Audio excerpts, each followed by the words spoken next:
जैविक स्लरी तर सगळ्यांना बनवायची. 1 रुपयाला 1 लिटर स्लरी तयार होती आणि इतक्या कमी खर्चात आज तुम्हाला सांगतो कशी बनवायची ती. जैविक स्लरीचा रिझल्ट आहे ती कशाच नाही, कुठल्याच रासायनिकचा नाही ना कुठल्या खताचा नाही.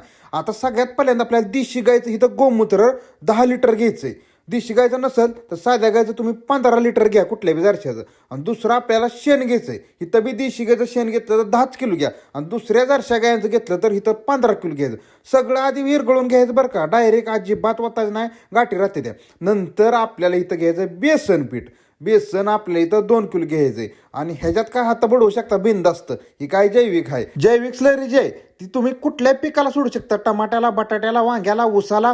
15-20 दिवसांना कंटिन्यू सोडा. रासायनिक खतांचा 100% खर्च कमी येणार. ताक ह्याच्यात तुम्ही 10 लिटर टाकू शकता, काय सुद्धा अडचण येत नाही बरं का. आणि तुम्हाला अजून काय टाकायचंय, गुळ घ्यायचा आहे. गुळ इथं 2 किलो घ्यायचा आहे. पावडर घ्या गुळाची किंवा काळा गुळ घ्या, कसला बी गुळ चालतोय.